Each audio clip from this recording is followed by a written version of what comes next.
차가운 병원 복도에는 소독약 냄새와 함께 정적만이 가득했습니다. 지우는 낡은 점퍼 소매로 연신 흐르는 눈물을 닦아내며 방금 전숨을 거둔 어머니의 마른 손을 떠올렸습니다.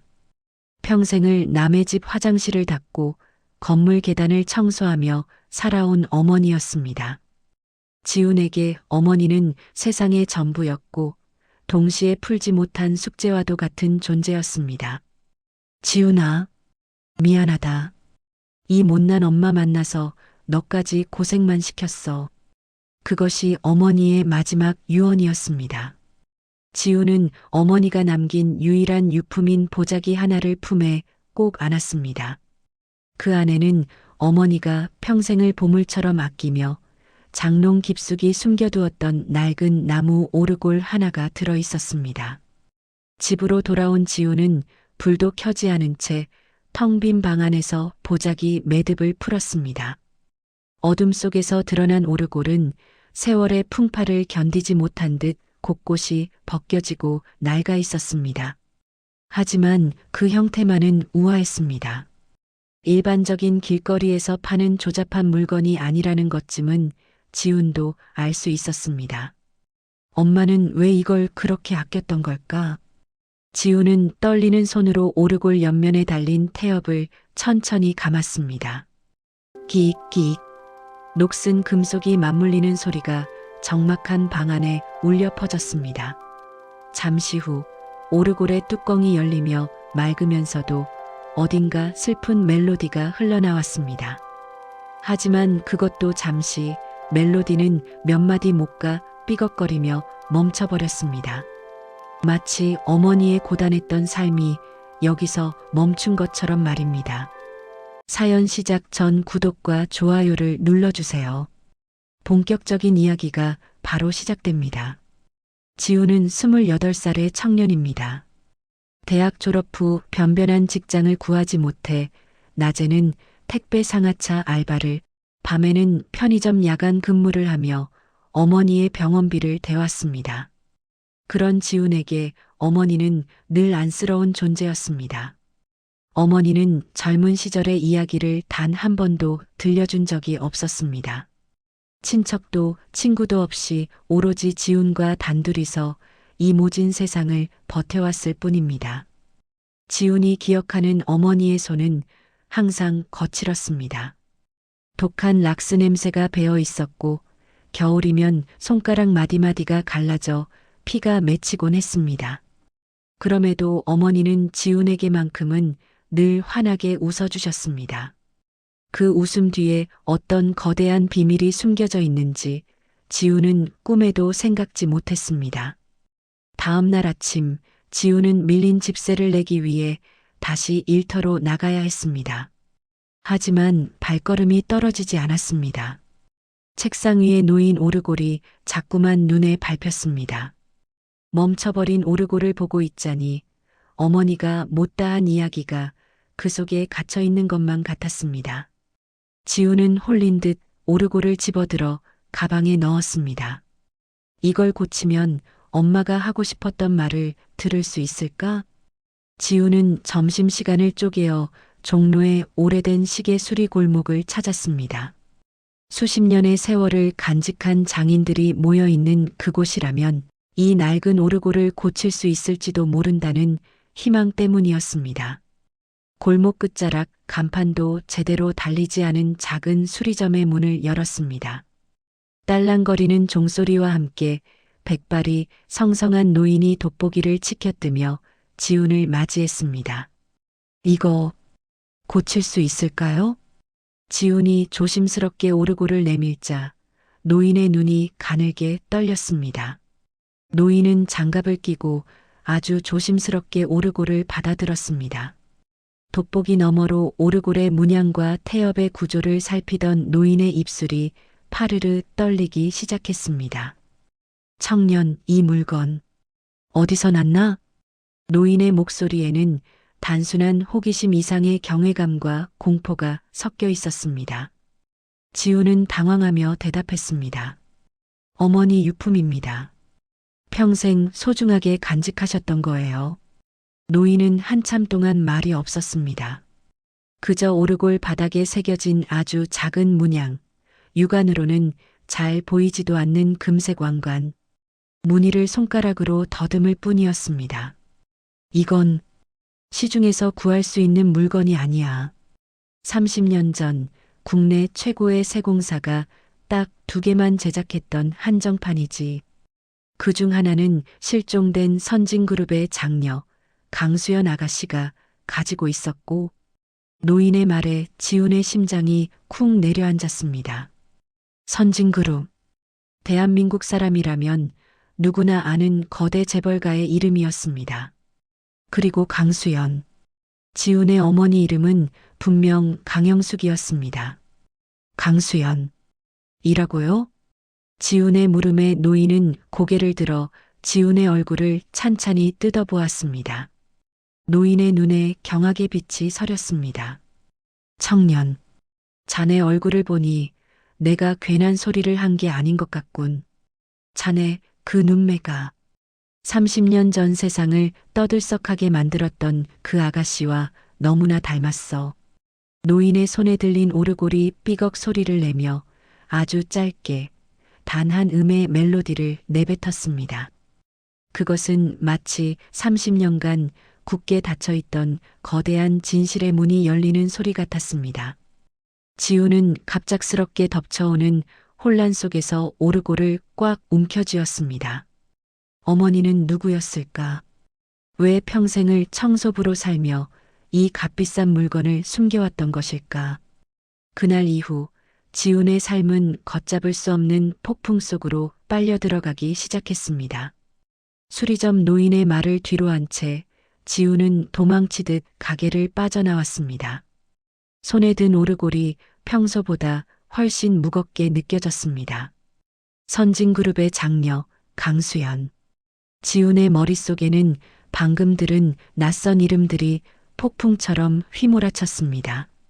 집으로 돌아오는 지하철 안 지훈은 사람들의 틈바구니에 끼어 유리창에 비친 자신의 얼굴을 물끄러미 바라보았습니다. 노인은 분명 자신의 눈매가 그 아가씨와 닮았다고 했습니다. 하지만 지훈이 아는 어머니는 화려한 재벌가의 영예와는 거리가 멀어도 너무 멀었습니다. 늘 무릎이 튀어나온 바지를 입고 손톱 밑에는 지워지지 않는 때가 끼어 있던 분이었습니다. 누군가의 명령을 받기보다는 고개를 숙이는 것에 익숙했던 이 도시의 가장 낮은 곳을 닦으며 살던 분이었습니다. 낡은 빌라 4층, 지훈의 집은 어머니가 떠난 지 며칠 만에 낯선 온기로 가득 차 있었습니다. 지훈은 방 한가운데 오르골을 내려놓고 어머니의 낡은 장롱문을 열었습니다. 평소 어머니는 죽고 나면 다 태워버려라라고 입버릇처럼 말씀하셨지만 지훈은 차마 그럴 수 없었습니다. 장롱 안에는 어머니가 평생 입었던 옷가지들이 몇 벌 없었습니다. 그마저도 대부분은 지인이 버린 것을 얻어온 헌 옷들이었습니다. 지훈은 옷가지들을 하나씩 드러내며 장롱 구석구석을 훑었습니다.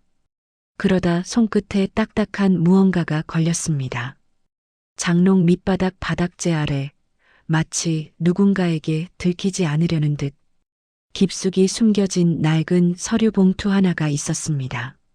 봉투를 여는 지훈의 손이 떨렸습니다. 그 안에는 빛바랜 사진 한 장과 아주 오래된 신문 스크랩, 그리고 어머니의 것이라고는 믿기지 않는 물건들이 들어 있었습니다. 가장 먼저 지훈의 시선을 사로잡은 것은 한 장의 흑백 사진이었습니다. 사진 속에는 20대 초반으로 보이는 한 여인이 하얀 원피스를 입고 커다란 저택 정원에 서 있었습니다. 그 여인의 얼굴을 본 순간 지훈은 숨을 쉴 수가 없었습니다. 사진 속 여인은 분명 어머니였습니다.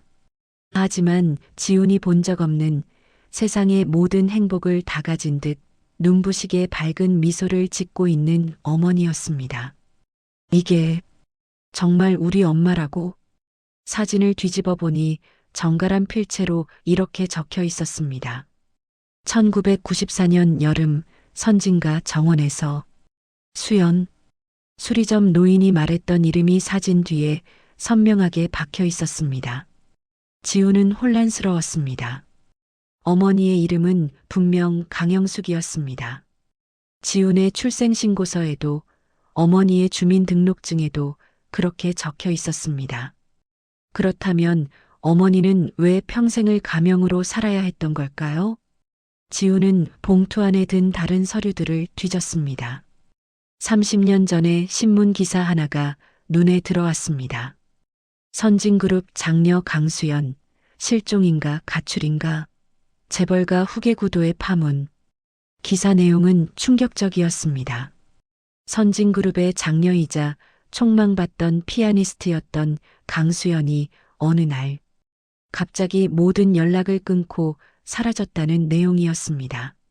세간에서는 유학 중 사고설부터 비밀 연애설까지 온갖 루머가 돌았지만 그녀는 끝내 돌아오지 않았습니다. 지우는 멍하니 바닥에 주저앉았습니다. 만약 이 기사 속 여인이 정말 자신의 어머니라면 대한민국을 쥐락펴락하는 선진그룹의 강 회장이 자신의 외할아버지라는 뜻이 됩니다. 하지만 지훈의 기억 속 어머니는 늘 가난과 싸우고 있었습니다. 고등학교 등록금이 없어 어머니가 머리카락을 잘라 팔려던 날도 있었고, 지훈이 아팠을 때 병원비가 없어 응급실 앞에서 발을 동동 구르던 날도 있었습니다. 왜 그렇게 사셨어요, 엄마? 그 집으로 돌아갔으면 고생 안 하셨을 텐데. 지우는 원망 섞인 눈물을 흘리며 사진 속 어머니의 얼굴을 쓰다듬었습니다. 그때 봉투 바닥에서 아주 작은 쪽지 하나가 더 떨어졌습니다. 그것은 어머니가 지훈에게 남긴 마지막 편지 같았습니다. 지훈아, 내 아들 지훈아. 내가 이 글을 읽고 있다면 아마 엄마는 내 곁에 없겠지. 평생 너를 가난 속에 살게 해서 미안하다. 하지만 엄마는 단 한 번도 후회한 적이 없단다. 그 화려한 감옥에서 도망쳐 너를 얻었을 때 나는 비로소 숨을 쉴 수 있었어. 오르골은 절대로 팔지 말거라. 그 소리가 멈추지 않는 한 진실은 언젠가 너를 지켜줄 거다. 화려한 감옥. 어머니는 재벌가의 삶을 감옥이라 불렀습니다. 그리고 도망쳐서 지훈을 얻었다는 말. 지훈은 어머니가 왜 그토록 철저하게 정체를 숨겼는지 어렴풋이 짐작할 수 있었습니다. 선진그룹이라는 거대한 파도로부터 자식인 자신을 지키기 위한 필사적인 선택이었으므려 지훈은 오르골을 다시 한번 바라보았습니다. 수리점에서 삐걱거리며 멈췄던 그 소리. 아직 고쳐지지 않은 그 소리가 마치 어머니의 비명처럼 들리는 듯 했습니다. 지훈은 결심했습니다. 어머니가 무엇으로부터 도망쳤는지, 그리고 왜 평생을 청소부로 살며 자신을 지켜야 했는지 그 진실의 끝을 확인하기로 말입니다. 그때였습니다. 밖에서 거친 발소리가 들리더니 지훈의 집 문을 두드리는 소리가 정막을 깼습니다. 강영숙 씨 댁 맞습니까? 선진그룹 법무팀에서 나왔습니다. 지훈은 깜짝 놀라 서류들을 급히 숨겼습니다. 문을 열자 정장을 입은 두 남자가 무표정한 얼굴로 서 있었습니다. 그들의 가슴에는 선진그룹 법무팀이라는 배지가 선명하게 빛나고 있었습니다. 법무팀이라는 배지를 단 남자들의 등장은 지훈의 작은 자취방 공기를 순식간에 얼어붙게 만들었습니다. 그들은 지훈의 대답을 기다리지도 않고 익숙한 동작으로 서류 가방에서 서류 한 뭉치를 꺼내 들었습니다. 지훈은 본능적으로 장롱에서 찾아낸 서류 봉투와 사진을 등 뒤로 숨겼습니다. 강영숙 씨의 아드님 한지훈 씨 맞습니까? 앞장선 남자가 차가운 어조로 물었습니다. 지훈은 마른 침을 삼키며 고개를 끄덕였습니다. 네, 맞습니다만. 무슨 일로? 저희는 선진그룹 법무팀의 김승현 팀장입니다. 고 강영숙 씨께서 과거 거주하셨던 부지에 대한 소유권 정리 문제로 찾아뵈었습니다. 강영숙 씨께서 생전에 미처 처리하지 못한 행정 절차들이 남아 있어서요. 잠시 들어가서 대화할 수 있겠습니까? 그들의 목소리는 정중했지만 거절할 수 없는 압박감이 서려 있었습니다. 지우는 어쩔 수 없이 그들을 좁은 방 안으로 들였습니다. 그들은 어머니의 유품이 어지럽게 널린 방 안을 훑어보더니 약속이라도 한 듯 눈살을 찌푸렸습니다. 지우는 서둘러 오르골이 담긴 보자기를 구석으로 밀어 넣었습니다. 법무팀이 다녀간 후 지우는 한동안 멍하니 자리에 앉아 있었습니다. 그들이 내민 서류는 겉보기엔 단순한 행정 절차 같았지만 지우는 직감적으로 알 수 있었습니다. 그들은 단순히 부지 문제를 해결하러 온 것이 아니었습니다. 그들의 시선은 지훈의 얼굴과 방 안의 물건들을 집요하게 살피고 있었습니다. 마치 잃어버린 무언가를 찾는 사람들처럼 말입니다. 엄마를 찾고 있었던 걸까? 아니면 이 오르골을? 지훈은 더 이상 가만히 있을 수 없었습니다. 그는 다음 날 법무팀이 남기고 간 명함에 적힌 주소로 향했습니다. 선진그룹 본사. 서울 한복판에 우뚝 솟은 유리 빌딩은 지훈에게는 다른 세상의 성벽처럼 보였습니다. 지훈은 어제 장롱에서 발견한 사진과 어머니의 편지, 그리고 보자기에 싼 오르골을 배낭에 넣고 그 성벽 안으로 발을 들였습니다. 빌딩 로비는 층고가 높아 말소리가 울려 퍼졌고 바닥은 거울처럼 매끄럽게 닦여 있었습니다. 정장을 입은 사람들이 바쁘게 오가는 그곳에서 낡은 운동화와 물 빠진 청바지를 입은 지우는 이방인이나 다름없었습니다. 저 법무팀 김승현 팀장님을 뵈러 왔는데요.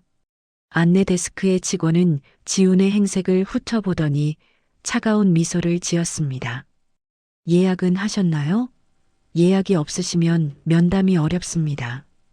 어제 저희 집에 찾아오셔서 꼭 다시 오라고 하셨거든요.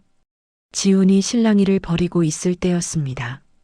로비 한쪽에서 여러 명의 수행원을 거느린 한 노인이 걸어 나왔습니다. 백발을 뒤로 넘긴 중후한 신사, 선진그룹의 수장인 강진철 회장이었습니다. 그의 등장은 로비의 공기를 일순간에 정적으로 바꾸어 놓았습니다. 모든 직원이 허리를 굽혀 인사했고 지훈 역시 본능적으로 벽 쪽으로 물러섰습니다. 그런데 그 순간 지훈의 배낭이 옆에 서 있던 화분대에 걸려 바닥으로 떨어지고 말았습니다. 툭 하는 소리와 함께 배낭 속에 들어있던 오르골이 굴러나왔습니다. 아!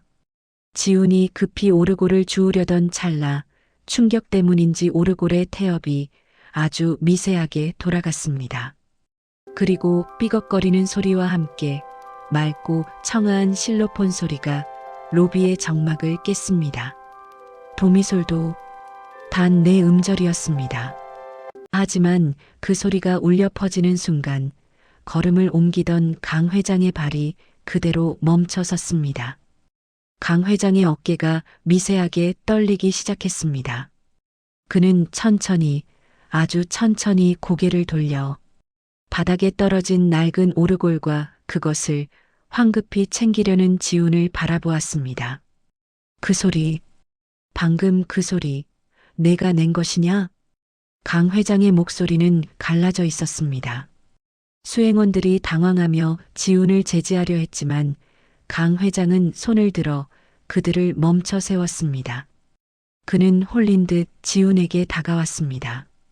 가까이서 본 강 회장의 눈에는 형용할 수 없는 그리움과 고통이 서려 있었습니다.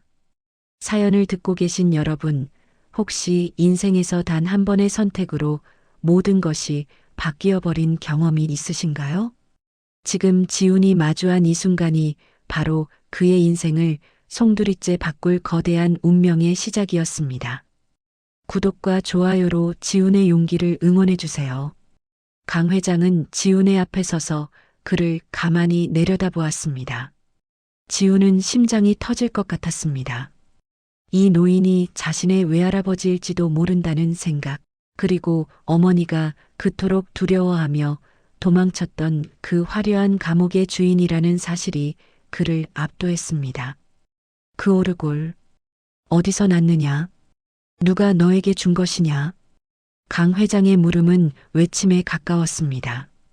지우는 떨리는 손으로 오르골을 꼭 쥐며 대답했습니다. 어머니, 어머니의 유품입니다. 어머니? 내 어머니 이름이 무엇이냐? 어서 말해라. 강 회장이 지훈의 옷깃을 붙잡으려 하자 주변의 시선이 집중되었습니다. 그때 법무팀 김 팀장이 급히 달려와 강 회장을 말렸습니다.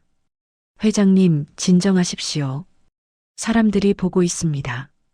일단 안으로 모시겠습니다. 강 회장은 거친 숨을 몰아쉬며 지훈의 얼굴을 뚫어지게 쳐다보았습니다. 지훈의 눈매, 오뚝한 콧날, 그리고 굳게 담은 입술까지 강 회장의 기억 속에 박제되어 있던 딸 수연의 모습이 이 청년의 얼굴 위로 겹쳐 보였습니다. 그래, 가자.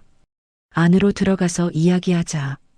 내가 가진 그 상자 속에 든 이야기가 무엇인지 내가 직접 들어야겠다. 지우는 김 팀장의 안내를 받아 강 회장의 전용 승강기에 올랐습니다. 유리 너머로 멀어지는 로비의 풍경을 보며 지우는 생각했습니다. 이제 돌아갈 길은 없다고. 어머니가 평생을 바쳐 지켜온 비밀이 이제 이 낡은 오르골의 태엽처럼 서서히 풀리기 시작했다는 것을 말입니다. 승강기가 최상층인 50층에 도착했습니다. 문이 열리자마자 펼쳐진 화려한 집무실은 지훈이 평생 살아온 반지하. 방과는 비교조차 할 수 없을 만큼 넓고 차가웠습니다. 강 회장은 책상 뒤 상점 벽에 같은 서울 시내를 등지고 앉아 지훈을 가리켰습니다. 앉거라. 그리고 그 오르골을 이리 내놔라. 지훈은 오르골을 내미는 대신 가방 속에서 어머니의 사진을 꺼내어 오르골 위에 얹었습니다. 그리고 떨리는 목소리로 말했습니다. 이 사진 속 여인이 제 어머니입니다. 이름은 강영숙. 하지만 이 사진 뒤에는 수연이라고 적혀 있었습니다. 강 회장은 지훈이 내민 사진을 받아들었습니다. 사진을 확인하는 그의 손이 눈에 띄게 떨렸습니다. 30년의 세월. 그가 그토록 찾았고 원망했고 끝내 그리워했던 딸의 모습이 그곳에 있었습니다. 사진을 받아든 강 회장의 손이 미세하게 떨리더니 이내 커다란 진동으로 변했습니다. 30년이라는 세월은 결코 짧지 않았습니다. 하지만 아버지는 단번에 알아볼 수 있었습니다. 사진 속에서 환하게 웃고 있는 그 눈매, 인매 하나하나가 그가 매일 밤 꿈속에서 그리워하던 딸 수연이었기 때문입니다. 수연아, 내 딸 수연아. 강 회장의 입술 사이로 억눌린 신음이 새어나왔습니다. 그는 사진을 가슴에 품고 한참을 흐느꼈습니다. 대한민국을 움직이는 거대 기업의 총수가 아닌 자식을 잃고 평생을 죄책감 속에 살아온 노인의 눈물이 집무실의 정적을 적셨습니다. 지우는 그 모습을 보며 복잡한 감정에 휩싸였습니다. 이 노인이 정말 내 외할아버지인 걸까? 그렇다면 왜 엄마는 이 따뜻한 눈물을 뒤로하고 그 모진 고생을 자처하며 살았던 걸까? 한참을 울던 강 회장이 겨우 감정을 추스르고 지훈을 바라보았습니다. 그의 눈에는 아까와는 다른 깊은 애정이 서려 있었습니다. 그래, 내가 수연이의 아들이었구나. 어쩐지 처음 본 순간 가슴이 내려앉더구나. 이름이 지훈이라고 했느냐? 한지훈. 네, 회장님. 아니, 할아버지. 할아버지라는 단어가 지훈의 입술 끝에서 낯설게 맴돌았습니다. 강 회장은 그 소리에 다시 한번 눈시울을 붉히며 지훈의 거친 손을 꽉 잡았습니다. 그동안 어디 있었니? 내 엄마는. 수연이는 어떻게 지냈느냐? 왜 나를 한 번도 찾지 않았어? 내가 그렇게 미웠던 게냐? 지우는 어머니가 살아온 세월을 떠올렸습니다. 곰팡이 핀 반지하 방, 락스 냄새가 가시지 않던 어머니의 손, 그리고 고된 노동 끝에 돌아와 퉁퉁 부은 다리를 주무르던 모습들. 지훈의 목소리에 서러움이 배어 나왔습니다. 어머니는 평생 강영숙이라는 이름으로 사셨습니다. 남의 집 화장실을 닦고 빌딩 계단을 청소하셨어요. 제가 학교 다닐 때는 등록금이 없어 머리카락을 잘라 팔려고도 하셨고요. 평생을 그렇게 가장 낮은 곳에서 사셨습니다. 지훈의 말이 끝날 때마다 강 회장의 얼굴은 고통으로 일그러졌습니다. 자신의 금지옥엽 같던 딸이 청소부로 살았다는 사실은 그에게 어떤 화살보다 아프게 꽂혔습니다. 내가 죄인이다. 수연이를 그렇게 만든 건 다 이 못난 아비다. 조금만 더 너그럽게 품어줬더라면 그렇게 도망치게 두지 않았을 것을. 그때였습니다. 굳게 닫혀있던 집무실 문이 거칠게 열리며 한 남자가 들어왔습니다. 강 회장의 동생이자 선진그룹의 부회장인 강대식입니다. 그는 날카로운 눈매로 지훈을 훑어보더니 코웃음을 쳤습니다. 형님, 지금 뭐 하시는 겁니까? 어디서 굴러먹던 놈인지도 모르는 애를 데려다 놓고 눈물바람이라니요. 요즘 세상에 유전자 검사도 안 거친 애를 핏줄이라고 믿으시는 겁니까? 강대식의 등장은 집무실의 분위기를 순식간에 반전시켰습니다. 그는 지훈이 가져온 오르골과 사진을 멸시하듯 바라보며 말을 이었습니다. 그 사진? 돈만 주면 얼마든지 합성할 수 있는 겁니다. 오르골? 30년 전 물건이라니 골동품 시장 뒤지면 나올 수도 있겠죠. 형님 건강이 안 좋으시니까 이제 별별 사기꾼들이 다 꼬이는군요. 대식아, 입 조심해라. 이 아이는 내 손주다. 내가 내 핏줄을 못 알아볼 줄 아느냐. 강 회장이 호통을 쳤지만 강대식은 눈 하나 깜짝하지 않았습니다. 오히려 지훈에게 다가와 귓속말로 차갑게 은조렸습니다. 야, 너 얼마나 챙겨주면 나갈래? 우리 형님 노망 나신 틈 타서 한몫 챙기려는 모양인데 사람 잘못 봤다. 여기서 좋게 나가지 않으면 내 엄마처럼 쥐도 새도 모르게 사라지는 수가 있어. 지훈은 주먹을 불끈 쥐었습니다.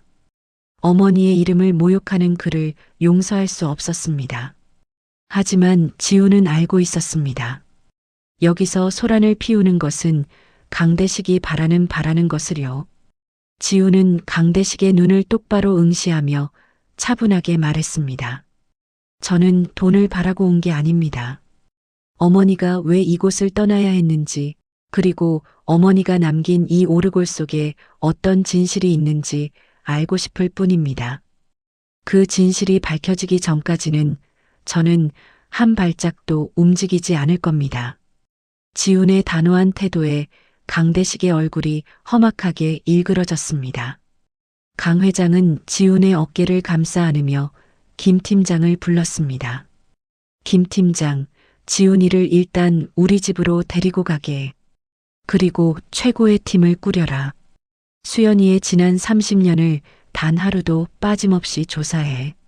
누가 우리 수연이를 그렇게 살게 만들었는지 하나도 남김없이 밝혀내야겠다. 강 회장의 선언은 선진가에 불어닥칠 거대한 피바람의 예고였습니다. 지훈은 강 회장의 집으로 향하는 차 안에서 배낭 속에 든 오르골을 꽉 쥐었습니다. 태엽을 감지 않았음에도 불구하고 오르골은 마치 지훈의 심장 박동에 반응하듯 아주 미세한 진동을 내고 있었습니다. 엄마, 이제 시작이야. 엄마가 왜 그렇게 무서워했는지 그 이유를 내가 꼭 찾아낼게. 어느덧 해가 지고 거대한 선진가의 저택이 지훈의 눈앞에 나타났습니다. 어머니가 화려한 감옥이라 불렀던 그곳. 이제 지훈은 그 감옥의 문을 스스로 열고 들어가려 하고 있었습니다. 거대한 저택의 철문이 열리고 차는 끝이 보이지 않는 정원을 지나 본관 앞에 멈춰 섰습니다. 지우는 차창 밖으로 보이는 비현실적인 풍경에 압도되면서도 가슴 한구석이 아려오는 것을 느꼈습니다. 이곳은 어머니가 태어나고 자란 곳이었고 동시에 어머니가 죽기보다 싫어하며 도망쳤던 곳이기도 했습니다. 지훈이 차에서 내리자 수십 명의 고용인이 줄을 지어 서 있었습니다. 그들의 무표정한 얼굴과 정중한 인사는 환영이라기보다는 감시에 가까웠습니다. 지훈은 낡은 배낭을 고쳐 매며 생각했습니다. 엄마, 이곳이 정말 엄마가 살던 집이야? 이렇게 넓고 화려한데 왜 엄마는 그 좁은 반지하 방보다 이곳을 더 춥다고 했을까? 강 회장의 안내로 들어선 저택 내부는 박물관을 방불케 했습니다. 높은 천장에는 거대한 샹들리에가 빛나고 있었고 벽면에는 이름 모를 화가들의 고가 그림들이 걸려 있었습니다. 하지만 지훈에게 그 화려함은 마치 독을 품은 꽃처럼 위태로워 보였습니다. 여기가 내 어머니가 쓰던 방이다. 30년 동안 누구의 발길도 허락하지 않고 그대로 두었지. 강 회장이 2층 끝에 위치한 무거운 목재문을 열었습니다. 문이 열리는 순간 지훈의 코끝을 스친 것은 오래된 종이 냄새와 희미한 장미 향기였습니다. 방 안은 먼지 하나 없이 깨끗했습니다. 하얀색 그랜드 피아노와 정갈하게 정리된 책상, 그리고 벽에 걸린 수많은 콩쿠르 상장들이 이곳의 주인이 누구였는지를 말해주고 있었습니다. 지훈은 천천히 방 안을 걸었습니다. 피아노 건반을 살짝 누르자 맑은 소리가 방 안을 울렸습니다. 어머니가 이 피아노 앞에 앉아 아름다운 선율을 연주했을 모습을 상상하니 가슴이 뭉클해졌습니다. 회장님, 손님이 오셨습니다. 김 팀장의 말에 강 회장이 잠시 자리를 비웠고 지훈은 홀로 방에 남겨졌습니다. 그때였습니다. 열린 문틈으로 화려하게 치장한 중년 여인이 들어왔습니다. 강대식 부회장의 아내이자 선진가의 안주인 행세를 해온 박명숙이었습니다. 그녀는 코끝을 찌르는 진한 향수 냄새를 풍기며 지훈에게 다가왔습니다. 네가 그 수연이 아들이라는 애구나? 그녀의 말투에는 노골적인 멸시가 섞여 있었습니다. 그녀는 지훈의 낡은 옷차림을 위아래로 훑어보더니 비웃음을 흘렸습니다. 어쩜지 애미랑 똑같이 생겼네. 사람 홀리는 그 눈매하며 고집스러워 보이는 입술까지. 하지만 착각하지 마라. 사진 몇 장이랑 낡은 오르골 하나 들고 온다고 네가 이 집 주인이 될 수 있을 것 같니? 저는 주인이 되러 온 게 아닙니다.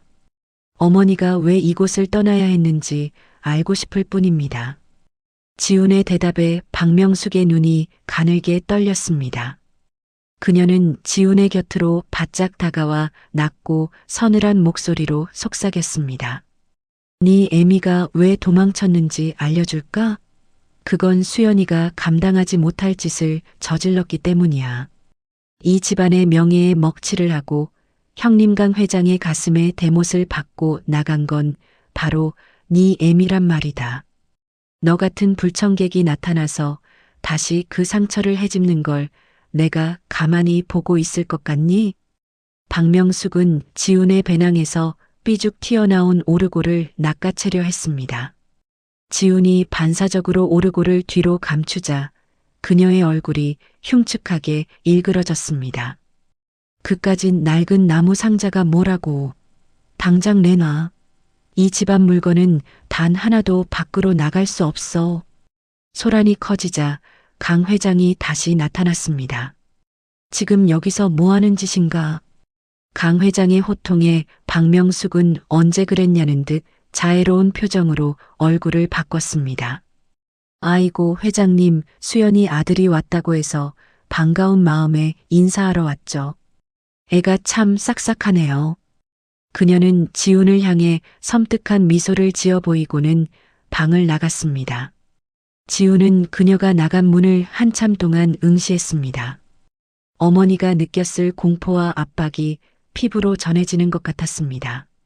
사연을 듣고 계신 여러분, 때로는 눈에 보이는 적보다 웃음 뒤에 칼을 숨긴 적이 더 무서운 법입니다.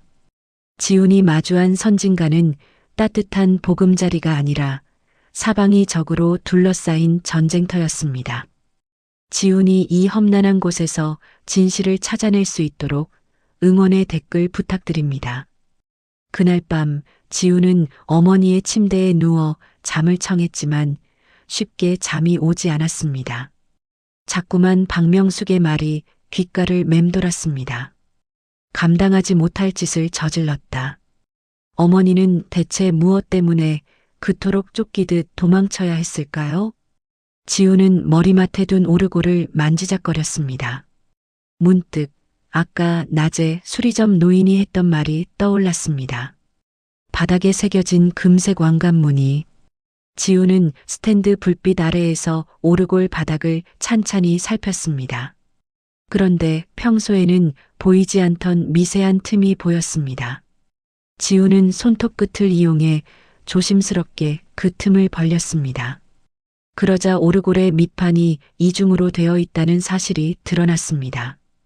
그 비밀스러운 공간 안에는 아주 작은 열쇠 하나와 함께 손등에 닿는 촉감이 서늘한 은재 팔찌가 들어 있었습니다. 그리고 그 팔찌 안쪽에는 지훈의 성인 한이 아닌 다른 이름이 새겨져 있었습니다. 나의 사랑 TH에게. 지훈의 아버지는 어머니가 살아계실 때 한 번도 언급된 적이 없었습니다. 지훈은 그저 아버지가 사고로 돌아가셨다는 말만 듣고 자랐습니다. 그런데 팔찌에 새겨진 이니셜 T와 H는 누구를 의미하는 것일까요? 지훈은 이 오르골이 단순히 어머니의 추억이 담긴 물건이 아니라 자신의 출생과 어머니의 도주에 얽힌 거대한 진실을 여는 열쇠라는 것을 직감했습니다. 다음 날 아침 지훈은 강 회장에게 이 팔찌를 보여주기로 결심했습니다. 하지만 집무실로 향하던 지훈은 복도 끝에서 김 팀장과 강대식 부회장이 은밀하게 나누는 대화를 듣게 되었습니다. 회장님 몰래 처리하라고 했을 텐데 유전자 검사 결과 나오기 전에 그놈을 내보내야 해. 만약 그 사실이 밝혀지면 우리 계획은 다 끝장이야. 강대식의 목소리에는 살기가 서려 있었습니다. 지훈은 벽 뒤에 몸을 숨긴 채 숨을 죽였습니다. 강대식이 말하는 그 사실이란 대체 무엇일까요? 지훈은 이제 이 집안에서 누구도 믿을 수 없다는 사실을 깨달았습니다. 오로지 어머니가 남긴 이 오르골의 선율만이 유일한 길잡이였습니다. 어두운 복도에 숨을 죽이고 서 있던 지훈의 심장이 터질 듯이 뛰었습니다. 강대식 부회장의 입에서 나온 우리 계획이라는 말은 지훈에게 거대한 경고장과 같았습니다. 이 화려한 저택 안에서 자신을 반겨주는 이는 병든 할아버지뿐이었고 나머지는 모두 자신을 밀어내야 할 불청객으로 여기고 있었습니다. 지훈은 들키지 않게 조심스럽게 방으로 돌아왔습니다. 그리고 침대에 앉아 아까 발견한 은재 팔찌를 다시 꺼냈습니다. TH. 지훈은 이 이니셜이 가리키는 사람이 자신의 아버지일지도 모른다는 생각을 지울 수 없었습니다. 하지만 어머니는 왜 아버지에 대해 함구하셨던 걸까요? 다음 날 아침 저택의 식당에는 무거운 침묵이 감돌았습니다. 강 회장은 지훈을 자신의 바로 옆자리에 앉혔습니다. 그 모습을 지켜보는 강대식과 박명숙의 눈빛은 얼음처럼 차가웠습니다. 지훈아, 어제는 좀 잘 잤느냐? 낯선 곳이라 잠을 설쳤을까봐 걱정되는구나. 강 회장의 따뜻한 물음에 지훈이 대답하려는 찰나 강대식이 포크를 내려놓으며 말을 가로챘습니다. 형님, 오늘 오후에 유전자 검사 결과가 나온다고 합니다. 결과도 안 나왔는데 벌써부터 손주 대접하시는 건 좀 성급하신 것 아닙니까? 대식아, 너는 어찌 그리 매사가 날이 서 있느냐? 내 핏줄은 내가 알아본다고 하지 않았느냐? 강 회장의 호통에도 강대식은 비열한 미소를 지으며 지훈을 쳐다보았습니다. 그 눈빛은 마치 결과가 어떻게 나올지 기대하라고 말하는 것 같았습니다. 지훈은 어젯밤 엿들었던 대화가 떠올라 등 뒤로 식은땀이 흘렀습니다. 분명 그들은 유전자 검사 결과를 조작하려 할 것입니다. 식사를 마친 후 지훈은 자신의 방으로 돌아와 오르골을 껴안았습니다. 지금 지훈이 믿을 수 있는 것은 이 낡은 상자뿐이었습니다.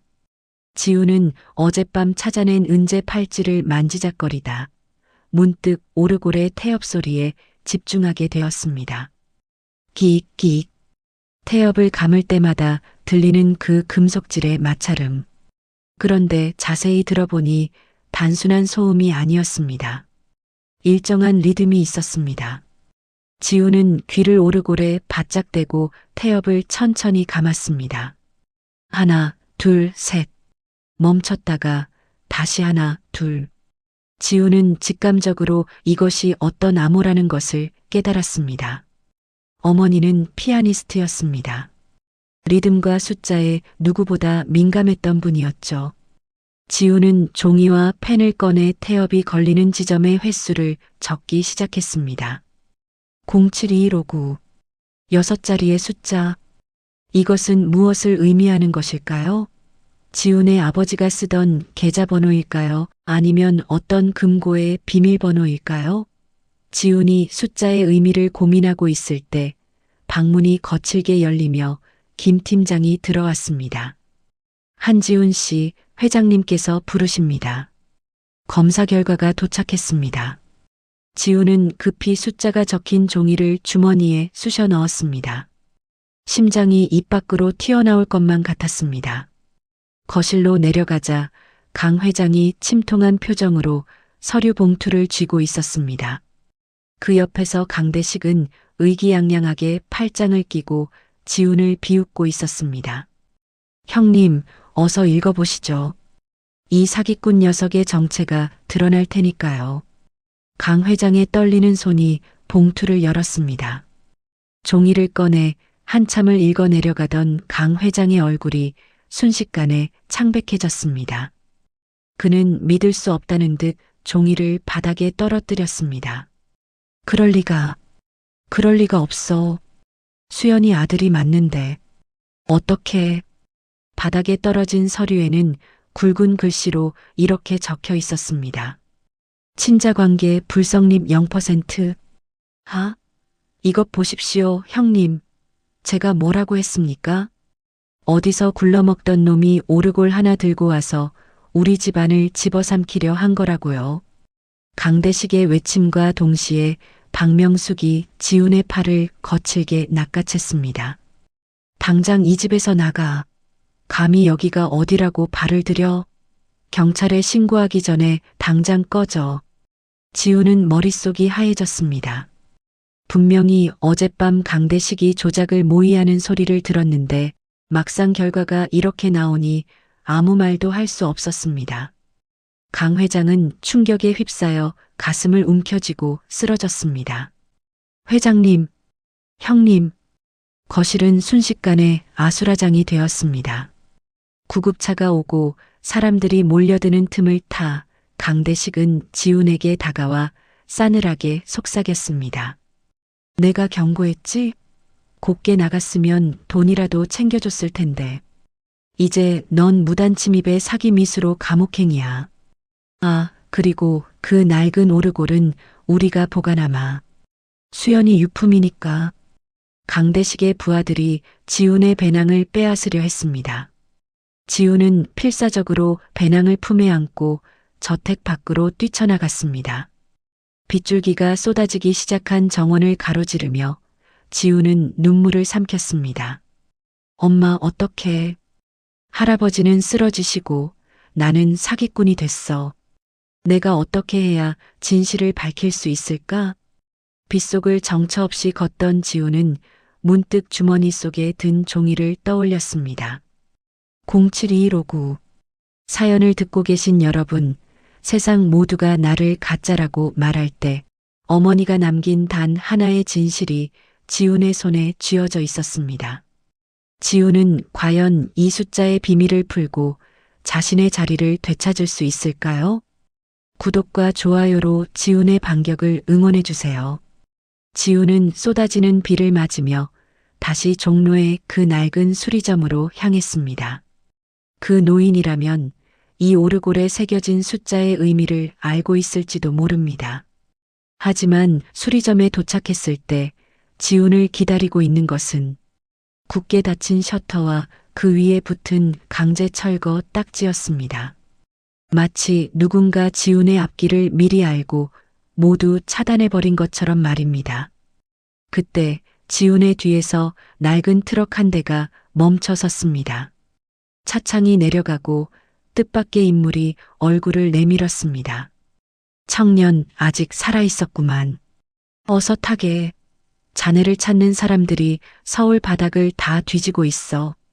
트럭 운전석에 앉아 있는 사람은 바로 수리점 노인의 아들이자 과거 선진그룹에서 운전기사로 일했던 박 씨였습니다. 쏟아지는 빗줄기가 트럭 앞 유리를 사정없이 때렸습니다. 와이퍼가 비명을 지르며 비를 걷어냈지만 지훈의 앞날은 그보다 더 뿌연 안개 속에 갇힌 듯 했습니다.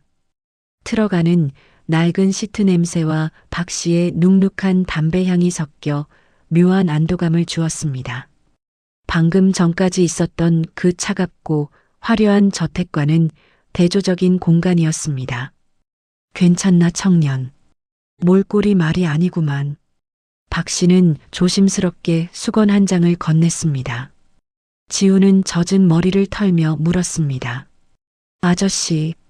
아저씨는 왜 저를 도와주시는 건가요? 제가 사기꾼일지도 모르는데. 박 씨는 허허로운 웃음을 지으며 핸들을 꺾었습니다. 사기꾼? 이보게, 내가 선진가에서 10년을 운전대를 잡았네. 수연 아가씨가 고등학생 때부터 그 집을 나갈 때까지 내가 가장 가까이서 그분을 모셨단 말일세. 자네 얼굴을 보고 어떻게 수연 아가씨 아들이 아니라고 생각할 수 있겠나? 그 유전자 검사인지 뭔지 아는 거 다 장난질이야. 박 씨의 확신에 찬 말에 지훈의 눈시울이 뜨거워졌습니다. 세상 모두가 자신을 가짜라고 손가락질할 때 단 한 명이라도 자신의 존재를 믿어준다는 사실이 얼마나 큰 위로가 되는지 지훈은 처음 느꼈습니다. 박 씨는 트럭을 한적한 강변에 세우고 깊은 한숨을 내쉬었습니다. 30년 전 수연 아가씨가 집을 나간 건 단순히 사랑 때문이 아니었네. 사실은 강대식 부회장, 그 인간이 파놓은 함정에 빠졌던 거지. 지훈은 귀를 의심했습니다. 박 씨의 이야기는 충격적이었습니다. 당시 선진그룹의 후계자로 지목되었던 것은 강 회장의 장녀인 수연이었습니다. 강대식은 형의 자리를 빼앗기 위해 조카였던 수연을 먼저 제거해야 했고 그녀가 사랑하던 가난한 음대생과의 관계를 이용해 추문을 퍼뜨렸다는 것입니다. 그 음대생, 제 아버지 말씀이신가요? 그렇지. 이름은 태훈, 한태훈이었네. 아주 성실하고 재능 있는 청년이었어. 하지만 강대식은 그 청년에게 공금 횡령이라는 누명을 씌워 감옥에 보내버렸지. 수연 아가씨는 아버지를 지키기 위해 그리고 뱃속에 있던 자네를 지키기 위해 모든 권리를 포기하고 스스로 자취를 감춘 걸세. 지훈은 이제야 어머니의 편지에 적혀있던 화려한 감옥과 도주라는 단어의 의미를 완벽히 이해할 수 있었습니다. 어머니는 비겁해서 도망친 것이 아니었습니다. 사랑하는 사람과 자식을 지키기 위해 스스로 어둠 속으로 걸어 들어갔던 것이었습니다. 사연을 듣고 계신 여러분, 진실은 때로 우리가 감당하기 힘들 만큼 아프기도 합니다. 하지만 그 아픔을 마주해야만 잃어버린 인생을 되찾을 수 있습니다. 지훈이 진실의 끝에서 어머니의 명예를 회복할 수 있도록 구독과 좋아요로 힘을 보태주세요. 지우는 주머니에서 아까 적어둔 숫자를 꺼냈습니다. 072159. 아저씨, 혹시 이 숫자가 뭔지 아시겠어요? 어머니가 남긴 오르골 태엽에서 나온 암호예요. 박 씨는 돋보기를 쓰고 지훈이 내민 종이를 찬찬히 살폈습니다. 한참 동안 기억을 더듬던 그의 눈이 번쩍 뜨였습니다. 이거 혹시 수연 아가씨가 자주 가던 성당의 기념일이나 그런 게 아닐까? 아니, 잠깐만. 072159. 이건 박 씨는 급히 휴대폰을 꺼내 무언가를 검색하더니 경악한 표정으로 지훈을 바라보았습니다. 청년, 이건 숫자가 아니라 좌표일지도 모르네. 아니면 어떤 특정한 날짜와 장소를 결합한 암호일 수도 있어. 하지만 내가 기억하기로 7월 21일은 수연 아가씨와 태훈 씨가 처음 만난 날이야. 그리고 59는 두 사람이 약속했던 비밀 장소의 번호일세. 비밀 장소요? 강원도 어느 산자락에 두 사람이 함께 지으려 했던 작은 별장 부지가 있었네. 강 회장님도 모르게 수연 아가씨가 자기 명의로 사둔 땅이었지. 강대식의 눈을 피해 가장 소중한 것을 숨겨두기에 그보다 더 적합한 곳은 없을 거야. 지우는 직감했습니다. 어머니가 청소부로 살면서도 결코 포기하지 않았던 것, 강대식이 그토록 찾으려 했던 진짜 유산이 그곳에 잠들어 있으므려. 하지만 기쁨도 잠시 박 씨의 트럭 주위로 검은색 승용차 세대가 나타났습니다. 그들은 마치 지훈의 위치를 실시간으로 추적한 듯 트럭을 포위하며 위협적으로 멈춰 섰습니다. 차 문이 열리고 내린 사람들은 선진그룹 로고가 새겨진 옷을 입은 보안 요원들이었습니다. 한지훈 씨, 강대식 부회장님께서 모셔오라고 하셨습니다. 순순히 따르는 게 좋을 겁니다. 지훈은 오르골이 든 배낭을 꽉 움켜쥐었습니다. 박 씨는 지훈의 어깨를 밀치며 낮게 속삭였습니다. 내가 막을 테니 청년은 뒷문으로 도망쳐 가서 진실을 찾아야 하네. 이 트럭 뒷칸에 오토바이가 한 대 실려 있어. 그걸 타고 산으로 가게. 하지만 아저씨는요. 걱정 말게. 나도 이 바닥에서 잔뼈가 굵은 사람이야. 어서 가. 박 씨는 트럭에서 내려 요원들의 앞을 막아섰습니다. 그 사이 지훈은 트럭 뒤편으로 숨어들어 낡은 오토바이에 시동을 걸었습니다. 거친 엔진 소리와 함께 지훈은 빗길을 가르며 달리기 시작했습니다. 100m 너머로 박 씨가 요원들에게 붙잡히는 모습이 보였습니다. 지훈의 눈에서 뜨거운 눈물이 쏟아졌습니다. 엄마, 아저씨, 조금만 기다려요. 내가 반드시 모든 걸 되돌려 놓을게요. 어둠이 짙게 깔린 강원도의 험준한 산길. 지훈은 어머니가 남긴 암호를 되새기며 진실의 좌표를 향해 질주했습니다. 비바람이 몰아치는 산속, 지훈의 눈앞에 낡은 표지판 하나가 나타났습니다. 선진로 59번 길. 오르골의 숫자가 가리키던 마지막 장소였습니다. 비바람이 몰아치는 강원도의 험준한 산길은 한치 앞을 내다볼 수 없을 만큼 자욱한 안개에 쌓여 있었습니다. 지훈은 빗물에 시야가 가려지는 와중에도 오토바이 핸들을 꽉 움켜쥐었습니다. 오직 헤드라이트 불빛 하나의 의지에 산길을 오르던 그때 덤불 속에 가려져 하마터면 지나칠 뻔한 낡은 표지판이 보였습니다. 선진로 59번 길. 오르골 태엽 소리에서 찾아낸 마지막 숫자 59. 지훈은 홀린 듯 그 표지판이 가리키는 좁은 비포장도로로 오토바이를 몰았습니다. 길 끝에는 오랫동안 사람의 발길이 닿지 않은 듯 잡초가 무성한 작은 목조 별장이 하나 있었습니다. 별장은 마치 시간이 멈춰버린 성 같았습니다. 외벽의 나무는 비바람에 사가 거뭇하게 변해 있었고 창문에는 뽀얀 먼지가 내려앉아 있었습니다. 지훈은 떨리는 손으로 배낭에서 오르골 바닥에서 찾아냈던 그 작은 은열쇠를 꺼냈습니다. 제발, 맞아라. 열쇠 구멍에 열쇠를 넣고 천천히 돌리자 철컥하는 소리와 함께 30년 동안 굳게 닫혀있던 문이 열렸습니다. 문틈 사이로 쏟아져 나온 것은 눅눅한 습기와 함께 코끝을 찌르는 진한 그리움의 냄새였습니다. 지훈이 손전등을 비추며 안으로 들어서자 그곳에는 어머니의 젊은 시절이 고스란히 박제되어 있었습니다. 거실 한가운데에는 낡은 천으로 덮인 피아노가 있었고 벽면에는 어머니 강수영과 한 남자가 다정하게 웃고 있는 사진들이 가득했습니다. 사진 속 남자는 지훈의 눈매를 쏙 빼닮은 선한 인상의 청년이었습니다. 바로 지훈의 아버지 한태훈이었습니다. 아빠. 지훈은 한 번도 불러보지 못한 이름을 입 밖으로 내뱉었습니다. 사진 속 두 사람은 세상에서 가장 행복한 연인이었습니다. 강 회장의 집무실에서 본 차가운 박제 같은 미소가 아니라 진정으로 서로를 사랑하고 아끼는 이들의 살아있는 미소였습니다.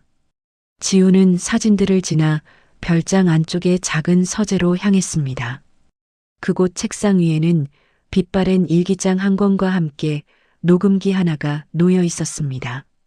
지훈은 떨리는 손으로 녹음기의 재생 버튼을 눌렀습니다. 치익 하는 소음 끝에 너무나도 그리웠던 어머니의 젊은 목소리가 흘러나왔습니다. 태훈 씨, 지훈이가 발길질을 해요. 당신을 닮아서 아주 씩씩한 아이인가 봐요. 강대식 숙부가 우리를 쫓고 있다는 걸 알아요. 그가 당신에게 누명을 씌운 장부도 제가 이 별장 어딘가에 숨겨뒀어요. 언젠가 아주 먼 훗날 우리 지훈이가 이 소리를 듣게 된다면 아가야, 너는 결코 부끄러운 아이가 아니란다. 너는 가장 고귀한 사랑의 결실이야. 어머니의 목소리는 울먹이고 있었습니다. 지훈은 그 자리에 주저앉아 오열했습니다. 어머니는 단순히 가난해서 청소부로 산 것이 아니었습니다. 탐욕의 눈먼 강대식으로부터 아버지의 결백을 증명할 증거를 지키기 위해 그리고 어린 지훈을 살리기 위해 스스로 이름도 신분도 버리고 그림자 속에 숨어 살았던 것입니다. 사연을 듣고 계신 여러분, 여러분은 누군가를 위해 자신의 인생 전부를 걸어본 적이 있으신가요? 지훈의 어머니는 자식을 위해 세상에서 가장 화려한 이름을 버리고 가장 낮은 곳에 걸레를 들었습니다. 그 숭고한 희생의 진실이 이제 막 세상 밖으로 고개를 내밀고 있습니다. 구독과 좋아요로 지훈의 눈물을 닦아주세요. 지훈은 어머니의 목소리가 알려준 대로 책상 밑바닥에 이중 잠금 장치를 풀었습니다. 그 안에는 강대식이 과거 선진그룹의 자금을 횡령하고 지훈의 아버지에게 누명을 씌웠던 상세한 내역이 담긴 비밀 장부와 녹취 테이프가 들어 있었습니다. 이것은 강대식을 한순간에 무너뜨릴 수 있는 폭탄이자 지훈과 그의 부모님의 억울함을 풀어줄 유일한 열쇠였습니다. 찾았다. 드디어 찾았어. 지훈이 증거물들을 가방에 챙겨 넣으려던 찰나 등 뒤에서 서늘한 기운이 느껴졌습니다. 역시 수연이가 영리하긴 했어. 가장 소중한 건 가장 추억이 깃든 곳에 숨기는 법이니까. 지훈이 소스라치게 놀라 뒤를 돌아보자 빗물에 젖은 구두를 신은 강대식이 어둠 속에서 걸어 나오고 있었습니다. 그의 손에는 시커먼 권총 한 자루가 들려 있었습니다. 작은아버님. 그래, 지훈아. 여기까지 오느라 고생 많았다. 이제 그 무거운 짐은 나에게 넘기고 너도 내 애미 곁으로 가는 게 어떻겠니? 유전자 검사 결과도 조작했는데 내가 여기서 실종된다고 해도 아무도 의심하지 않을 거야. 강대식의 눈에는 광기가 서려 있었습니다. 그는 방금 지훈이 찾아낸 장부를 향해 총구를 겨눴습니다. 그 장부만 없었어도 내가 30년 전에 선진의 주인이 됐을 텐데 수연이가 죽을 때까지 입을 열지 않아서 얼마나 답답했는지 아니? 그런데 기특하게도 내가 직접 나를 이곳으로 인도해 주었구나. 지우는 가방을 품에 꼭 안았습니다. 여기서 물러설 수는 없었습니다. 어머니는 당신이 무서워서 도망친 게 아니에요. 당신 같은 괴물로부터 저를 지키기 위해 참고 견디신 거죠. 이제 더 이상 당신 뜻대로 되지는 않을 겁니다. 지우는 옆에 있던 스탠드를 강대식에게 내던지고 창문을 향해 몸을 날렸습니다. 탕 하는 굉음과 함께 총알이 지훈의 어깨를 스쳐 지나갔습니다. 지훈은 고통을 참으며 빗속으로 뛰어들었습니다. 어두운 숲속 쫓고 쫓기는 필사의 추격전이 시작되었습니다. 지훈은 어깨에서 흐르는 피를 움켜쥐고 산 아래로 달렸습니다. 뒤에서는 강대식의 부하들이 손전등을 비추며 좁혀오고 있었습니다. 엄마, 제발 도와주세요. 할아버지에게 이 진실을 전해야 해요. 그때였습니다. 산 아래쪽에서 수십 대의 차량 불빛이 산을 타고 올라오기 시작했습니다. 사이렌 소리가 산울림을 타고 별장까지 울려 퍼졌습니다. 지우는 마지막 힘을 다해 그 불빛을 향해 소리쳤습니다. 여기에요.